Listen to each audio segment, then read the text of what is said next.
あなたにこれから起こる新しいこと。君のゆるいタロット占いが私を癒してくれるから、ゆる占いチャンネル。こんにちは、ゆる占いのぐしゃくんです。ちょっとしたお悩みをゆるーく楽しい遊びに変えるゆる占いを使って今日もタロット占いしていくよ。今日は見てください、何か大きいやつがありますよね。やっと作成中のフルデッキバージョンの絵が一旦ね全部できたんですよ。やったー、長い道のりでした。いやー、サイズ感はねこんな感じで、まだお家のプリンターで印刷してちょっとねカードっぽくしてみたっていうだけなので、まだ全然仮ですし、書いてあるね内容とかちょっとデザインとかもねこれから使いやすくちょっと変更したりはするかなと思うんですけど、一旦ね全部できたのでやったー。これでいろいろテストをしたりして使ってみて、そして修正をしたりしながら皆さんにね一番ねいい形でお届けしたいと思っています。せっかくねできたのでちょっとね紹介したいんですよね。ちょっとお時間ください。サイズ見てください。こんな感じで一番一般的なタロットのサイズ12センチ ×7 センチのサイズにする予定です。で、基本的にねこの大アルカナの絵柄についてはゆる占いのこのね今あるゆる占いの絵柄と同じものになります。で、キーワードなんかについては一応ねリクエストもあったりしたので、逆位置の時でも見れるようなキーワードを少し入れています。絶対ねこのキーワード通りなわけじゃないっていうか、下に書いてあるの自体もね絶対このキーワードのが絶対だってわけではないんですけど、読み解きやすくする、ヒントになりやすくするためにいろんなねきっかけがあった方がいいかなと思うので、絵でピンとこなくてもなんとなくつかみにくいなっていう時でもキーワードがねあればさらに読みやすくなるんじゃないかなと思ってつけています。というわけで変更ポイントとしては大きさ、それからキーワードが増えました。それからねちょっとね逆位置を付け足すことによってそれとのねバランスを見てこっち側のゆる占いでつけていたキーワードとは少しだけ変わったりちょっと増えたりとかする可能性があります。ちょっとね大きくなったのでかける位置がほんのちょびっとだけ増えたかなっていうのもあるのでね、ちょっと変えるかもしれません。でも意味合い自体はね同じなのでそんなに全然違うわみたいなことにはならないんですけど、あとですね違うポイントとしてはこのこれがね最後まで生き残るか、製品版にした時にね生き残るかわからないんですけど、今のところ占い的に占星術的にこれが何に当たるかっていうことだとかを入れています。これはね大アルカナだけの時はそこまで気にしなくてもいいかなと思っていたんですけども、もしかするとね小アルカナ読み解く時にちょっと今後ね詳しくなっていきたいなっていう人だったりとかがヒントになるかもしれないので、ちょっとそれも記載していこうかなと思っています。あとですね大アルカナとか、あと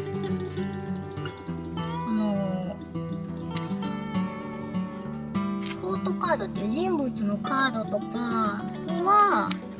それからエースですね、エースのカードとかにはここのタイトルとしてザ・フール、愚者っていう感じでこのカードのタイトルとしているものをそのまま書いてるんですけど、このね今回小アルカナがいっぱい増えるんですよ。それがねフルデッキ版ってことなんですけど、でそこでいっぱいあるのでねパッと見読みづらいじゃないですか。もちろんねキーワード書いてるので大丈夫だったとは思うんですけど、より今後ねタロットをさらに読み解きやすくしていくためにちょっとねテストっていい方法かなと思って黄金の夜明けが採用していたというかつけていたカードごとに、大アルカナのカードごとにつけていたタイトルみたいなものをここに記載するようにしています。日本語訳は私が、こういう意味だろうなという感じで下につけているんですけども、英語についてこのカードはこういうキーワードがついていた。例えばこの6番、ワンドの6番は勝利っていうねキーワードがついてます。ビクトリーですねとか、その後はねなんか争いっていう意味のカードがついています。あとはそのワンドの4を完璧な仕事、パーフェクテッドワーク。英語は喋れないので発音はちょっとあれなんですけど、完璧な、ね、仕事とキーワードがついてたりとか、そういう感じで、そのキーワードがあるだけでも結構ね、この絵柄を表してるなみたいな、確かにねみたいな感じがして、両方見ると読み解きやすくなると思うので、途中まで喋っていたら電池が切れてしまいましたというわけで、ちょっと続きから喋っていくんですけども、そんな感じでキーワードをねさらに追加してます。このカード全体のキーワードっていう感じですね。あとはですね、個々のカードの絵柄については別途その小アルカナを紹介していく、小アルカナ各カードの解説を作ろうかなと思っているので、その時にちょっと補足していければなと思いますね。この馬は実は作り物なんじゃないか説とかなんかね、いろいろありますしね、各カードごとに。でちょっとねいろいろなアレンジをそんなにはね多くないんですけど、基本的にウェイト版を基本にしているんですけども、一部ねちょっと分かりにくいかなっていうところだとか、そのウェイトが所属していたって言われる黄金の夜明けだが採用していたカードの意味合いだったりとか、絵柄の描き方みたいなのを少し取り入れられるところは取り入れたりしています。なので多分ね、ウェイトさんもそうしたかったけれども、なんか規約上外に漏らしてはいけないということらしいので書けなかったみたいな部分だったりとかを少し取り入れられそうなところは取り入れています。でざざーっとね、いやいっぱい書きましたね。この子可愛くないですか猫ちゃんがいたりね、割とすっとんきょうな顔している。基本的にね全部同じような顔に見えると思うんですけど、というかすでにこの大アルカナのカードの時点でも結構同じような顔に見えてるかなとは思うんですけど、これなんで同じような顔に見えてるかというと、実はわざとでして、この裏設定的にはですね、この愚者くんの僕の旅、人生の旅、終わりない人生の旅を表しているので、実はねパッと見のね外見のね見え方は外見は違うんですけど、あと性別もねいろいろなんですけど、多分これは全員愚者くんなのであろうという気持ちで書いています。なので結構似てる感じになってるんですけど、同時にねこれも2人いるところとかもね全員愚者くんですなんかいっぱいいるもの存在すべて愚者くんですという気持ちで書いてます。この天使側も愚者くんだし、この赤ちゃん側も男女も愚者くんですという気持ちで書いてるので、全部似てる絵柄になってるんですけど、この人たちもね同一人物です。ある意味もちろんこの人争ってるんで別の人格ではあるんですけど、別々の人生を生きてるそれぞれの愚者くんみたいな感じで、みんなの魂は一つみたいな概念で一応書いています。というわけで、絵柄がね似てるって思うかもしれないんですけど、仕様です。わざとです。はい、そんな感じで今日はちょっとねまだデザイン面とかはね結構これからまだ変えちゃうかもしれないんですけど、もっとね見やすくしたりとか、あとゲーム全体のテイストというか見せ方に合わせて少し変える部分はあるかもしれないなとは思うんですけど、でも基本的には大体ね要素としては入れられたかなと思うので、これを使って今日は占ってみたいと思います。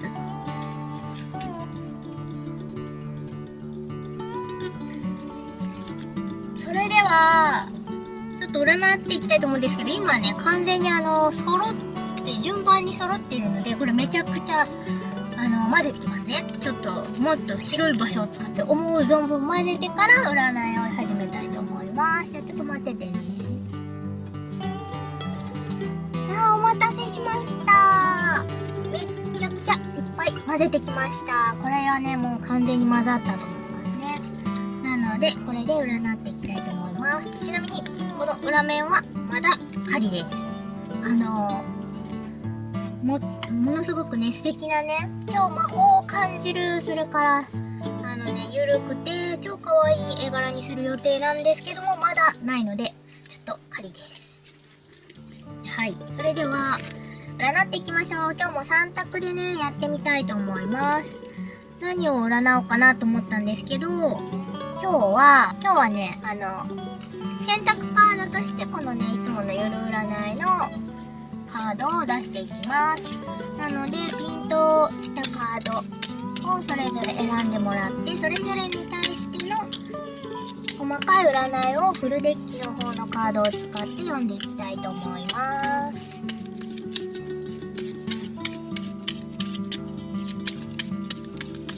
じゃあ3枚出していきますね。じゃあ3枚並べて出します。これだ。これかな。そしてこれにします。はい。それでは3枚の中からピンとくるものを選んでください。ちょっとねせっかくなので、はい。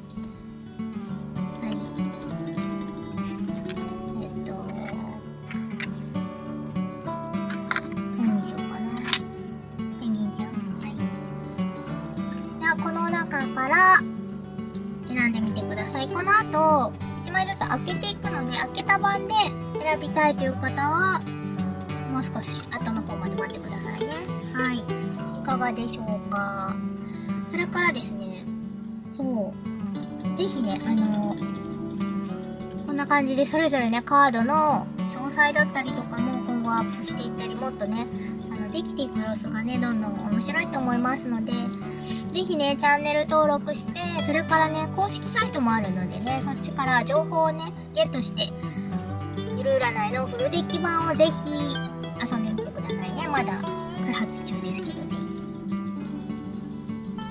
こっちはねAmazon とかで売っているので、ちょっとやってみて興味のある方はぜひゲットしてみてください。それでは選んだ方は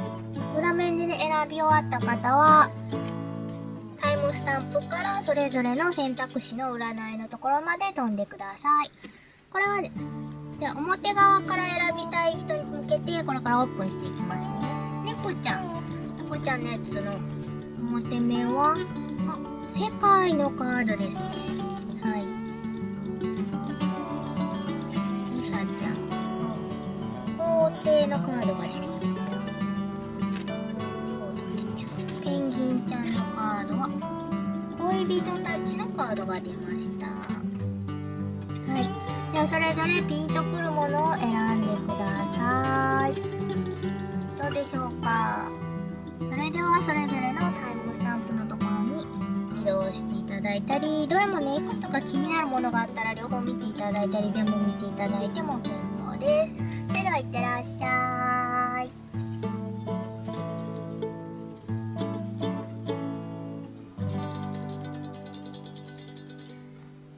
それでは1番の選択肢を選ばれた方、はい、世界のカードでした。それではこのねテーマで占っていきましょう。あなたのね今回のテーマカードっていう感じなので、世界完全なね調和だったり、何か計画のね達成、目標の達成だったりとか、そうして満足していて、満足してる状態っていうのはねすごいねバランスが取れてるし、一番落ち着いてる心地よい状態だっていうことでもあるんですよね。じゃあ今回どんな感じになるでしょうか。占っていきましょう。ちなみにね、今回初めてフルデッキ版をテストでね使ってみるので、ちょっとねどんな風に占うのがいいのかなと思ったんですけど、まだちょっとね慣れるまでは前と同じように過去、現在、未来っていう形で出していきながら、それぞれにちょっと補足としてカードを出していったりするっていう見方でやっていこうと思います。それではこれねすっごいもう混ぜてきたので、ここでまたちょっと混ぜますね。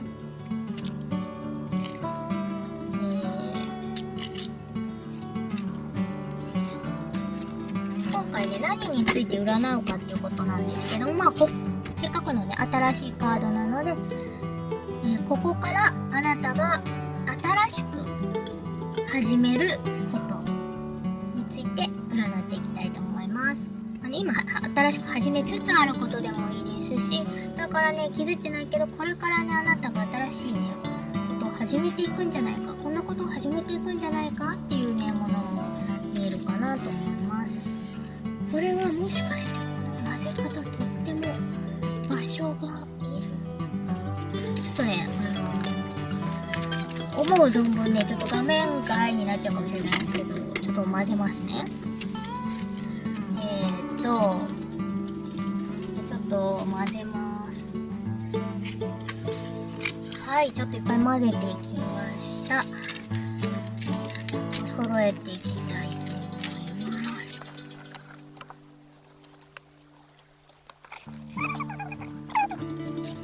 ちなみにねこれね本番ではちょっとね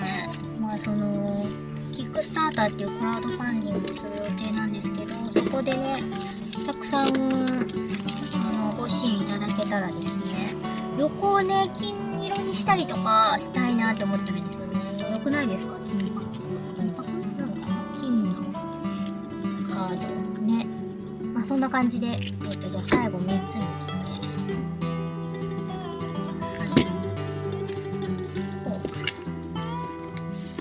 てはい、じゃあ開けていきます。過去、現在、未来。それからねこれアドバイスって感じで置いていきたいと思います。よし、じゃあいきます。過去オープン。お、シックスオブペンタクルズ、これペンタクルの6ですねが逆向きで出てきました。これはですねキーワードとしては物質的な成功を表しています。なのですごいねバランスよく成功してるっていう感じの意味合いのカードなんですけど、ちょっとねでも逆で来てると浪費してるとかちょっと遊んでるとか、ちょっとね自分勝手、これね人に分け与えてるじゃないですか。持てるものは他の人にもね分け与え分配するのがね良い行いであるとされているというね教えありますよね。そういうのを表している感じなんですけども、なのでこの稼いだからにはこうやって分配していくのがいい姿だよねみたいな感じなんですけど、ちょっと逆向きなので分配ができてないのか、またはこっちだと思ってたけどこっちだったみたいな話なのか、報われないわみたいな感じのことがあったのか。でもねペンタクルが出てるので、ペンタクルっていうね物質的なこと、お金だったりとかこうやって本当に触れるもの、あと物だったりとか、具体的なねビジネスお仕事とか金銭関係だったりとか、そういう具体的なものに関するちょっと報われない感じ、ちょっとねそういう問題があったのかな。ではここの世界が出てるので、世界がテーマだとすると目標達成に向けてすごいバランスをとっていきたいんだけど、ちょっとそのバランスが崩れてるって感じかもしれないですね。そう、小アルカナっていうのは1個だけでね、すごい読めるかっていうと、やっぱ全体のお金に出てるものとのバランス見て読んでいきたいところはあるので、ちょっと次も開けてみます。現在、これはですね、カップの7ですね。キーワードは幻の成功っていうことで、すごいね、この人めちゃくちゃね、やりたいことあるし、めちゃくちゃね、夢に溢れてるんですけど、なんかやりたいこといっぱいありすぎちゃって、ちょっと迷ってるみたいな感じですね。決めきれなくって、なので、まあこのままいったらある程度成功するかもしれないんだけど、ちょっと方向性が絞りきれていなくって、迷ってるとか、あと、ちょっと、なんだろうな、この、本当には求めてないもの、本当のね、自分の望み、唯一の望みみたいなのに気づいてないとか、そういう感じがしますね。やっぱこの目標達成みたいなところと合わせてみると、ちょっとね、何かバランスを崩してて、かつ、ちょっと、ここでまだ目標が定まりきっていないかも、みたいな感じで、ちょっと見える感じがしますね。じゃあ次。はい。未来、このままいくと、エース・オブ・ワンド。ワンドのエースが出てきました。すごいね、エネルギー強いカードですね。ただ、後ろ向いてるので、まあこれをね、ちゃんと後ろ向きだ、みたいな感じで読んでいくと、まあね、こっちだとね、すごい熱意があって直感も優れてるし、もうこっからガンガン始めていくぜみたいな、こうメラメラね、魂の炎の力湧き出てるしみたいな感じなんですけど、それがひっくり返って出てる時はちょっとそのパワーが弱いか、またはなんか遅れてやってくるとか、ちょっとね、そういう感じに見えますね。何かが引っかかってる。やっぱりでもこの並びで見ると、ここで方向性が定まっていないので、すっごいパワーがあるんだけど、絞りきれていないことによって、そのパワーの使い方がうまくできなくって、ちょっとタイミング的に遅い成功になるとか、ちょっとね、思ったほどにガーンとでかい成功みたいな感じになりにくい。まあ確かにね、集中してやっていくこと大事だと思うんですよね。ここ目標達成に対するこう流れとしてみるとそうですよね。で、ちょっとアドバイス見てみましょうか。はい。これはですね、セブン・オブ・ペンタクルズっていうペンタクルの金貨ですね。金貨の7番のカードです。で、キーワードは満たされない成功っていう感じなので、結構ね、収穫物があるんですよね。この人ちょっと残念げに見てる。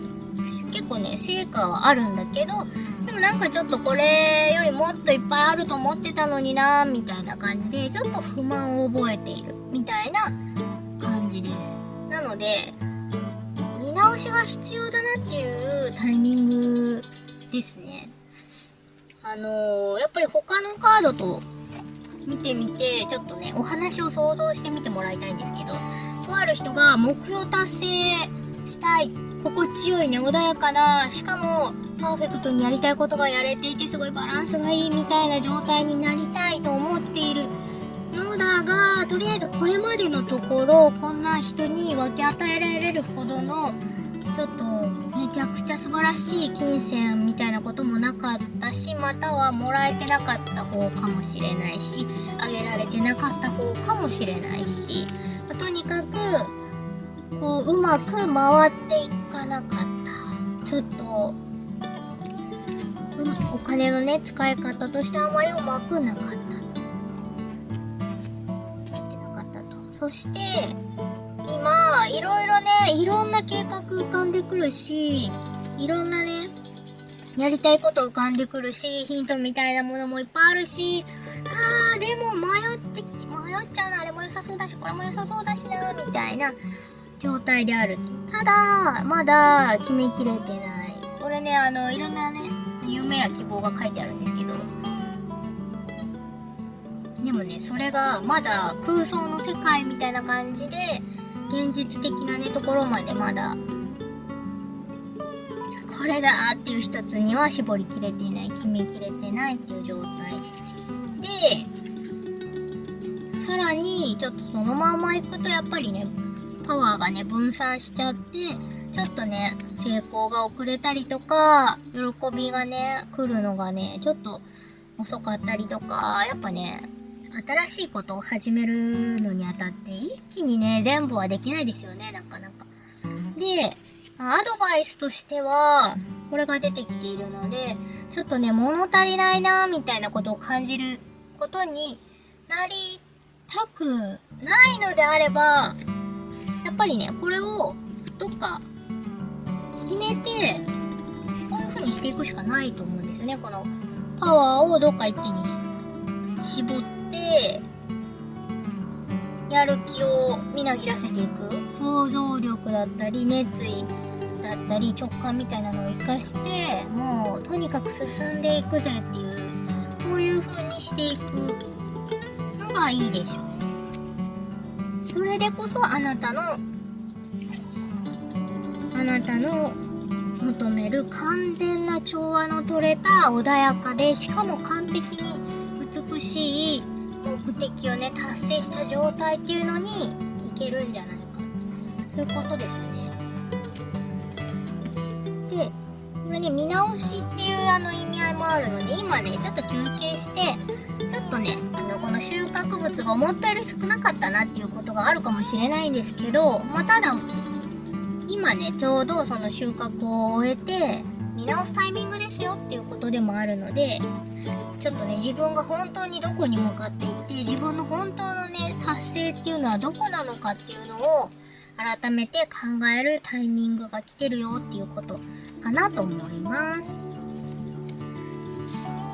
はい、今回ちょっとね大アルカナだけじゃなくて小アルカナが使ってみましたけど、なんかねペンタクルが2つ出ているのと7番が2つ出てますね。なので、ちょっとなんかまだ今物足りない、ちょっとまだ途中の段階なのかなっていう感じはしますね。ちょっと知識が必要だったりとか、これから研究的な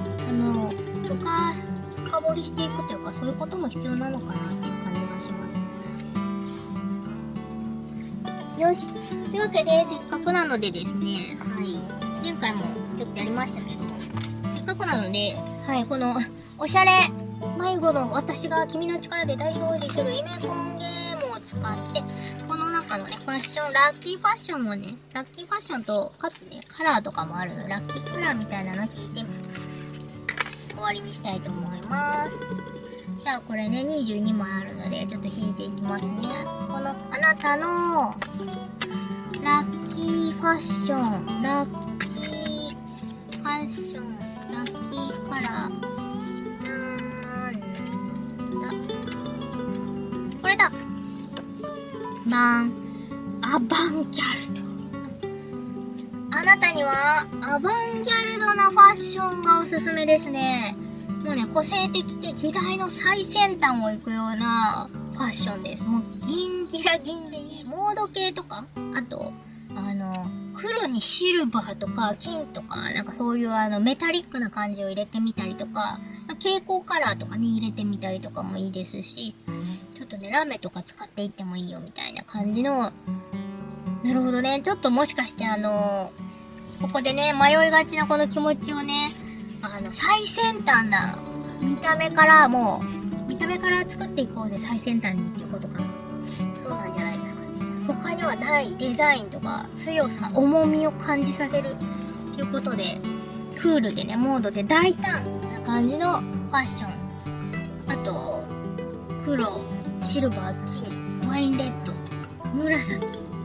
ダークカラーみたいな感じの、ちょっとねあなたにしかできない最先端ファッションみたいな感じで決めていただければと思います。今回も見ていただいてありがとうございました。ぜひチャンネル登録とねいいねボタンよろしくお願いします。じゃあまた次の動画でお会いしましょう。またねー。はい、それでは選択肢2つ目、2番のうさちゃんのねカード選んでくださったあなたに占っていきたいと思います。はい、じゃん。あなたの今回のテーマカードは皇帝のカードでした。これはですね、社会的な権威がある状態だったりとか、組織的に安定していくことだったりとか、物事をね達成していったりとかするカードですよね。あとなんか父親的なね存在の表しているカードでもあります。じゃあちょっとこれを横に置いてテーマカードとして一緒に見ながら今回は占っていきたいと思います。テスト版ですけどね、やっとね出来上がったフルデッキタロットを使っていきたいと思います。これねもうすでにめっちゃ混ぜてありますので、ここで追加でいくつか混ぜていきますけども、今回は過去、現在、未来、あとアドバイスって感じで出していきながらそれぞれね見ていきたいと思います。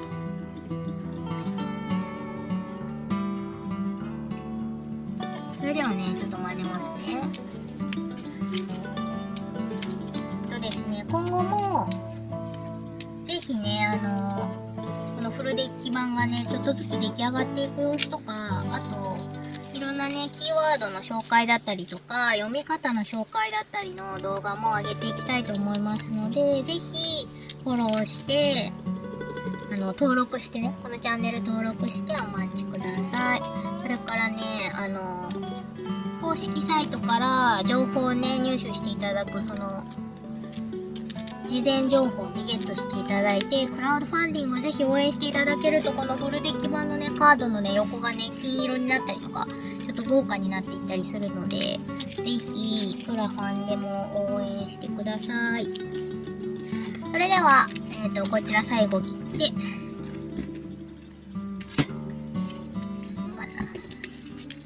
はい、それでは出していきたいと思います。はい、過去、現在、未来、アドバイスです。1枚ずつ見ていきたいと思います。こちら過去のカードです。オープン。おー、どうしたソードのね、ソードの10、10番ですね。ソードの10のカードが出ました。これはですね、もうね、めちゃめちゃ刺されちゃってますけども、ちょっと、どんどこだぜ、みたいな感じのカードですよね。で、破滅っていうキーワードが振り当てられてます。まあ、ただ、どん底ではあるんですけども、これ以上はもうないってことなので、一応ね、この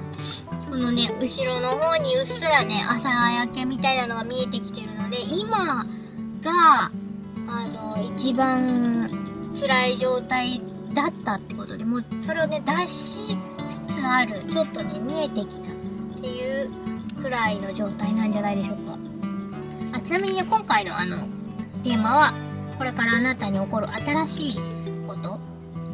っていう感じで占っていきますね。大変でしたね。何かすごい大変なことがあったんじゃないでしょうか。これねソードのカードって基本的に思考、考えることですね。頭で考えることだったりとか、まあ、情報とかねそういうのも表してるんですけど、そのねすごい物理的にねこれ刺されてるとかそういう意味合いでは今の多くの場合物理的なものという攻撃されてるというよりは精神的に言語的に言葉で考えすぎていたりしてすごく辛いみたいな感じになっちゃってる状態のカードですよね。なのですが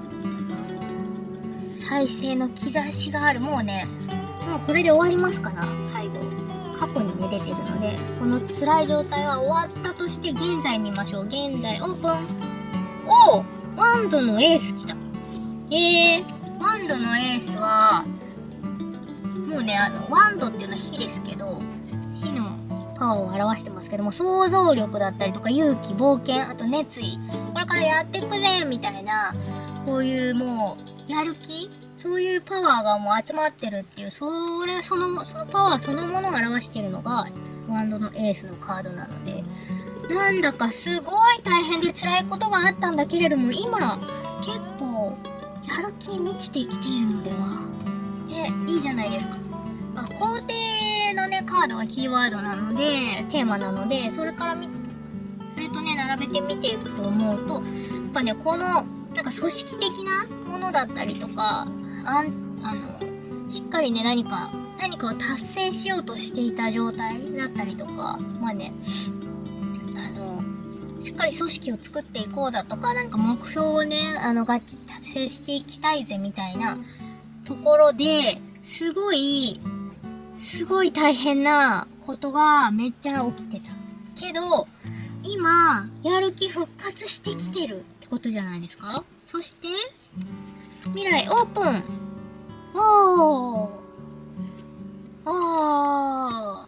8番ですね。ペンタクルの8番が出てきました。このカードのキーワードはですね、思慮深いというか、すごく考えて、きっちりね、技術的にね、頑張って、じっくりね、努力をしていくっていうカードですね。この人もね、職人としてね、せっせと作っているところですけれども。なんですけど、ちょっと逆で出てきたので、どうしたんだろう。単純にね、技術不足みたいなのを表してることもありますし、マンネリすぎたり飽きたりとかっていう感じのこともありますし、この流れでいくとね、何なんだろう。ちょっとこっちもアドバイスも見てみますね。上の番。アドバイス、チャリオットが来ましたね。戦車、大アルカナのカードですね。大アルカナが出るって、アドバイスに出るっていうのは、結構何か強いメッセージ性があったり、大きな出来事が来てる感じなのかなとは思うんですけど、やっぱり、これってね、戦車のカードって勝つっていう、勝利っていうカードなので、もう、皇帝が出ててね、こう戦車が出てたらもうガンガン行こうぜとしか言いようがない感じの、もうガンガン行こうぜ。そして、もう、勝利していこうぜ、勝っていこうぜみたいなカードだと思うんですけど、アドバイスとして逆向きに出てきてるので、やっぱりね、ここですごい強い意志を感じたのはすごいいいことだと思うんですよね。今何かやる気だったり、今かもう一瞬後かわかんないですけど、今すごい何かの野心かわからない、野心なのか創造性なのか、こっちだみたいな、なんかやる気がある方向が多分あるんだと思います。なんですけど、それをやっぱね、コツコツやっていくしかない部分がどうしても出てくる。やっぱりね、そうですよね。何かをやり遂げるためには、そして特にね、組織とか、またはね、ちょっといろんな人が関わるようなもので達成していくっていう時には、やっぱね、どうしてもススッとはいかなくて、地道にコツコツやっていくっていうタイミングやっていくしかないよねっていうことがあるので、自分のね、技術を高めたりしながら飽きずにコツコツとやっていくしかない。これはね、多分逆で出てきたのはガンガン行くだけではないんだよっていうことだと思うんですよね。ガンガン行こうぜで乗り切れることだけでできている問題ではない。あなたがこれから新しくね、出会う出来事っていうのは、やっぱこのやる気と合わせてコツコツ感が重要なのであるっていうことだと思いますね。なので、何かちょっとね、障害が出てきたりとか、ちょっとした問題、混乱だったりとか、そういうことが出てきた時に、やっぱり強い意志を持ってコツコツやっていくのがいいよねっていう結果、ものすごい普通のことを言ってしまったんですけど、そういう風なことかなって思いますね。皆さんどうでしょうか？受け取れるとこ、メッセージをね、ちょっとピンときたところ受け取ってもらえればと思います。そしてせっかくなので最後にこのね、おしゃれ迷子の私が君の力で大勝利する夢ポンゲームを使ってラッキーファッション引いてみたいと思います。あなたがこのね、皇帝のようにすごい組織的な、またはね、社会的な権力のある達成、目的の達成だったりとか、組織的にね、成功していくこと、または安定していくこと、そういうのを達成するために意志の力とコツコツ力をね、身につけてガンガン行こうぜだけじゃない形でやっていくときにぴったりのファッション。はい。これだー。アバンギャルド。また出た。なんだ、一番の方も実はこのアバンギャルドが出たんですけど。なるほどね。もう、あなたに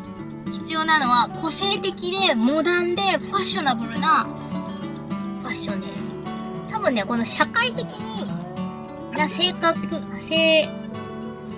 安定だったり成功みたいなのを求めていく時には、ある程度ね、スーツだったりとか、なんかそういう重みのある、信頼感のあるファッションみたいなのが求められるとは思うんですけど、まあそれだけじゃなくて、あなたのちょっとした個性だったりとか、方向性みたいなのをちょいちょい出していく方が、このね、今の時代覚えてもらいやすいですし、あなたのね、行きたい方向に合った感じで、ちょっと個性的なアクセント、強めのちょっとしたアクセントみたいなのを入れていくっていうのがおすすめですよっていうことなんじゃないでしょうか。キーは、キーカラー、ラッキーカラーとしては黒とかに加えてシルバーとか金みたいなね、そういうメタリックなものを使っていくとか、ちょっとね、重めの、深緑とかダークカラーみたいなのを積極的に取り入れていくと、重みが出てね、信頼感も増しますし、かつね、ちょっと時々、すっとんきょうな柄とかをね、ちょっとだけ入れてみるみたいな、小物で入れてみるとか、まあちょっと足してみたりして、あなたの独自のこのインパクトみたいなのを出していくといいんじゃないでしょうか。はい。というわけで、2番の方の占いでした。いかがだったでしょうか。ピンとくるところ取り入れてみてください。それでは、ここまで見ていただいてありがとうございます。ぜひチャンネル登録といいねグッドボタンお願いします。また次の動画でお会いしましょう。またね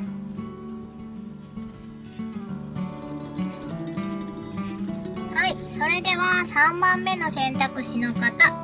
つけていきたいと思います。ザ・ラバーズ、恋人たちのカードがテーマです。このカードはですね、何かをね、選択するっていうことを表していたりしますし、まあ、ものすごいね、恋愛事とかだったりとかももちろんするんですけど、人間のコミュニケーションとか、あと何か夢中になってるもの、そういう熱意を傾けられるものだったり、集中できるようなもの、魅力的なもの、そういうのを表していたりもします。でも基本的には選択するっていうカードかなと思います。これをね、テーマとして読んでいきたいと思います。今回は伝えあるかなをね、並べて、過去、現在、未来、アドバイスっていう形で引いていきながら読んでいきたいと思います。でですね、今回はこれからあなたに起こる新しいことについて占っていきたいと思います。じゃあね、ちょっとね、混ぜていきますね。これ、ちょっとカードがね、大きくなったので、ここで混ぜるにはちょっと狭いので、ちょっと映像外で混ぜますけれども、思うさまちょっと混ぜますね。そう、このカードね、やっとできてきたフルデッキ版ですけども、これキックスターターっていう日本からも海外からも支援していただけるクラウドファンディングで、まあ、先行予約みたいな形で、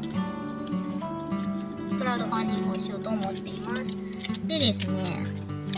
みんなにね、たくさん支援してもらえたら、このね、カードのね、例えば横面を金色にしたりとか、まあそういう感じで超豪華にしていきたいなと思うので、ぜひね、普通にね、買うよりも、市販よりも確実に手に入れられますし、あとお値段的にもね、ちょっとお得にする予定ですので、ぜひね、クラウドファンディングでゲットしていただけると嬉しいなと思います。なので、新しいね、最新情報を、ぜひこのチャンネル登録していただくとか、それから公式サイトの方でね、事前情報をゲットするっていうのに、メール登録していただけると、いろんなね、最新のお知らせを随時届けていきたいと思いますので、ぜひ、登録してね。じゃあ最後を3つに切ってね、こうでしょ、こうでしょ。はい、じゃあ並べていきたいと思います。過去、現在、未来、アドバイス。はい。じゃあ見ていきたいと思います。過去、オープン。お、僕じゃないか。愚者くん出ましたね。愚者くん。0番大アルカナの愚者くんです。これね、無限の可能性ですね。僕には無限の可能性があるので。ありがとうございます。そう、自由にね、無邪気さとか冒険の旅に出た。もうまさに今あなたは新しい冒険の旅に出たよっていう何かがあるんじゃないですか。すごいパワフルなカード来ましたね。じゃあ結局今が気になりますね。オープン。おー。なるほど。クイーンオブペンタクル。ペンタクルのクイーンのカードが出てきました。これはですね、基本的にペンタクルっていうのは物質的な、目に見えるお金だったりとか仕事だったりとか、目に見えるもの、あと家庭だったりとか、そういう身近なものだったりとか、物質的なものに関することがテーマになってるカードですよね。で、そこのクイーンっていうのはですね、基本的にはすごいね、家庭的で、しかも実際にものとしてちゃんと信頼できて、お金もあるしっていうのもあれなんですけど、必要な分はしっかりあるし、信頼できる人柄だし、家庭的な方みたいなイメージのカードで、これはね、実際の人物を表す時もあるし、自分のね、そういう内面的な部分を表すこともあるカードですけど、逆向きに出ているので、なるほど、ちょっともしかするとお金があるって感じられないみたいな、実際にね、ないとまではいかないかもしれないんですけど、なんかめっちゃ使っちゃってるとか、またはめっちゃケチになってるとか、あとはね、自信がね持てない状態になってるとか、あと何かにすごいね、物質的な何かに執着しちゃってるとか、お家にね、何かしらのね、トラブルが起こってるとか、まあ、そういう感じかもしれない。このラバーズのカードとテーマとして見てみると、ここで新しいこと、過去にね、ちょっと前とかに新しいことを始めて、新しい冒険の旅に出て、やったーってなってる、この、でもね、ちょっと、もしかしてそれは無謀なことだったんじゃないのかって思ってたりとか、なんかちょっとね、金銭面でちょっと問題があるかもだったりとか、それにまつわるこの選択したこの新しい旅立ちにまつわること、またはこのね、これね、このテーマカードがやっぱりこの真ん中のね、男性がこの権威ある女性、この人のお母さんかもしれないし、すごいお金持ってる人とかもしれないし、すごい若くて魅力的な、でも権力とかはないみたいな感じの二択を迫られているみたいな感じのカードだったりもするので、そういう選択をね、迫られている状態だったりするのかもしれないですね。で、またここで起こった選択の結果に対してちょっと迷っているみたいな感じもちょっと受けました。ちょっと迷って。はい、次見てみましょう。Oh no。どうした？お金の問題ですかね？なんかそんな感じがしますけど、お金か病気か何かかな？体調とかね。これはペンタクルの5番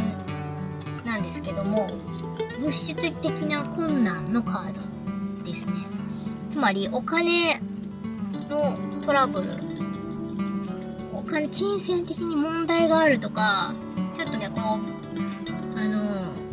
こにいる人たちちょっと貧乏そうな感じでお金に困っていたりとか、病気をしていたりねみたいなカードだったりするので、そこのね、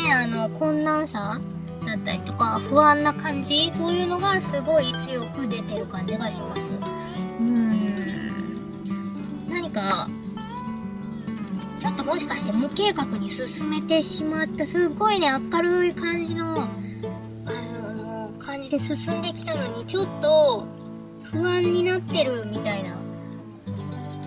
特に金銭的な面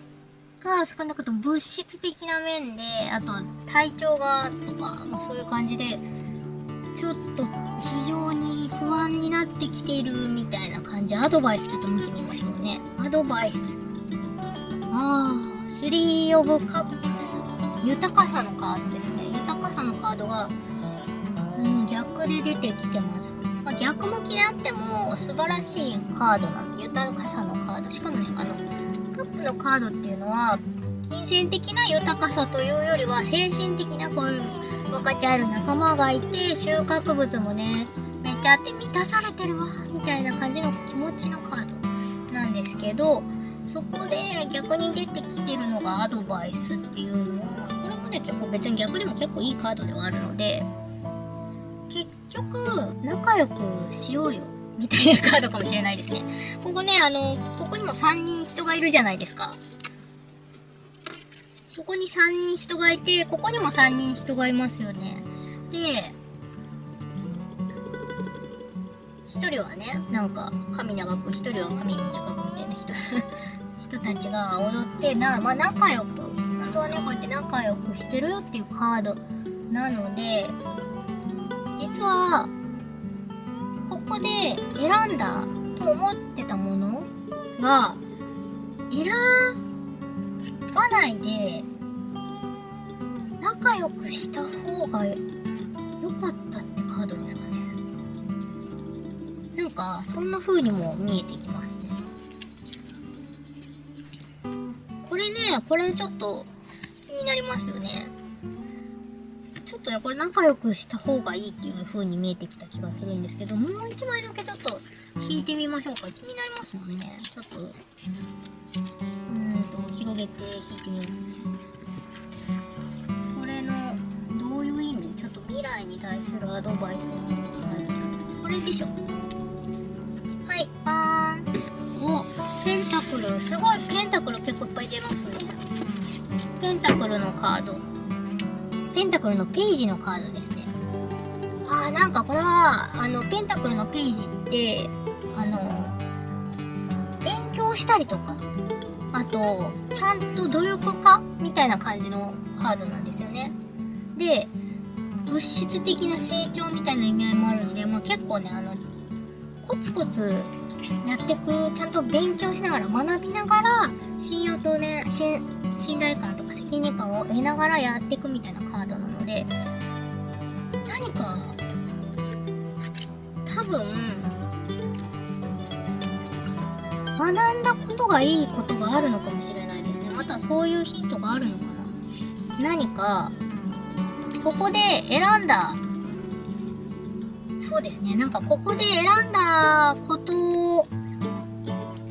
選んだ選択、無意識で多分ね選んだって思ってないかもしれないけど、なんか選んだ風になってるのことかもしれないですけど、ですごい楽しく進んでいったんですけど、ちょっとねこのね愚者くん、僕ですけど、僕ねちょっとね赤ちゃんなので精神的にちょっととってもねハッピーなんだけど、ハッピーで前向きでね超パワーある状態なんですけど、計画性というものがねそんなにねない時もあるで、それがよく働く時もあれば、あんまりよく働かない時もあるよねっていうことがあって、お金とか本当にね物質的な困難みたいなことに関してはあんまり、結構ねこのペンタクルがいっぱい出てきているので、精神面の問題というよりは何かもうちょっと学びということがヒントになるんじゃないでしょうか。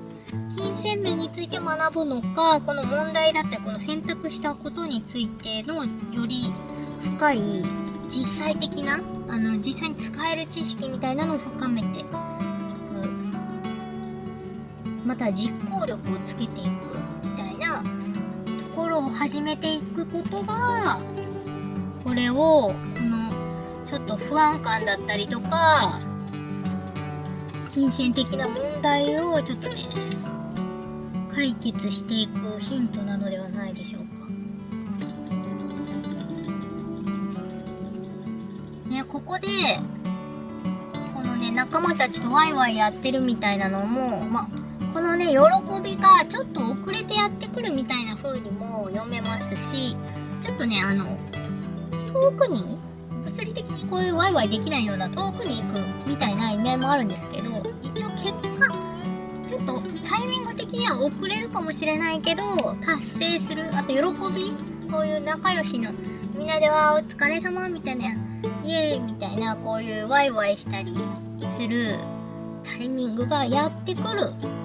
よ。なんかみんなでねお祝いしてイエーイ乾杯ってやってるみたいな感じですよね。この時はやってくるんだけど、ちょっと今それがタイミング的に来るのが遅くなってるのかもしれない。それはここで体調を崩すのか、またはちょっとそういう不安感からとか、体調的にね難しいみたいなタイミングが来ることからかもしれないので、そしてそのね気配はちょっと心配事があるだったりとか、ちょっと今ね何かを感じ取っているタイミングかなと思うんですけど、勉強しようよっていうことに見えますね。勉強っていうほどというよりは、この人ねすごいやりたくてちょっとずつ学ぶことが楽しいみたいな、分かっていくことが楽しいみたいな状態の学生さんみたいな状態のページってそういう感じのカードでもあるし、すごいねパワーはねある状態のカードなので、やっぱり何かね知識を得ていくことはいいことだと思いますし、それをね少しずつ実行していくことによって信頼だったり安心っていうのがやってくるよ。そしてみんなでねお祝いのタイミングがどんどんね早くなってくるよっていうことなんじゃないでしょうか。なるほどね。なかなか結構ペンタクルがいっぱい出てきているので、ね、何か金銭面だったりとかお仕事だったりとか、ちょっと物理的な何か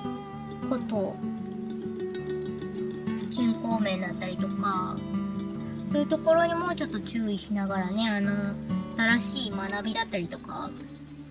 得ていって、このお疲れ様みたいな、ハッピーみたいなお祝いパーティーに進んでいっていただくのがいいかなと思いました。なかなかハードな状態なのかなね。大変だったですね。じゃあちょっとねこの最後におしゃれ迷子の私が君の力で大勝利するイメコンゲームから、これはですねイメージコンサルタントになってファッションタイプ診断をするっていうゲームなんですけど、このゲームからですねこの22枚のねファッションタイプカードがありますので、これをね混ぜして今のあなたにぴったりのおすすめファッションを出していきたいと思います。あなたに今ぴったりのファッションはこれだー、エレガント。はい、エレガントです。エレガントな、もうね優雅で上品で落ち着いているハイセンスの紳士淑女の皆様みたいな感じの優雅なスタイルですね。落ち着いた余裕を感じる上品なコーディネートです。あんまりギラギラした色とかではなくて、落ち着いたカラーで、グレーとかグレイッシュなカラーだったりパステルカラーみたいな感じの落ち着きと、そのエレガントな感じっていうのを積極的にね取り入れていただくのがいいんじゃないでしょうか。繊細なねパールだったりとか、そういうドレープのあるもの、繊細な細工だったりレースみたいな、そういうのがおすすめでございます。結局ねそうですよね。なんかこのお仕事関係の何かトラブルだったりとか、あとこのね無謀なって言っちゃった、すごいやる気はあるんだけれどもちょっと計画性に欠ける赤ちゃんな僕でもね全然それがすごいパワーを持ってるので、それをねうまいこと活かしていくときに物質的な、目に見えるような見せ方も結構ね役立つ時もあるかなと思うので、こういうね金銭的にねなんかちょっと心配だわとか、なんかそういう時こそエレガント、つまり上品でものすごい紳士淑女みたいな、もう完全に安心感安定感のあるうわ、この人はすごいエレガントな人、優雅な人みたいな落ち着きと安心感のある、そういう高級感のね、本物の高級感をそう見えたらいいだけなので、高いものを身につけましょうっていう意味ではないんですけど、そういう風に見せて、このね、学びの場ですごい真面目に見えるわとか、信用できそうに見えるわみたいな風に戦略的にね見せていくのもいいことだと思います。人はね、見た目が9割とか言いますけど、確かにね、目に見えるものに結構左右されるところはあると思うので、それをね、自分で狙った方向に近づけていけるようにコントロールしていくのもとってもいいことだと思うよ。はい、それではいかがだったでしょうか。これで何かヒントになれば幸いです。気に入っていただけましたら、またね、次の情報もね、取り入れていただきたいので、ぜひチャンネル登録して、いいねボタン、グッドボタンも押していってくださいね。それではまた次の動画でお会いしましょう。またねー。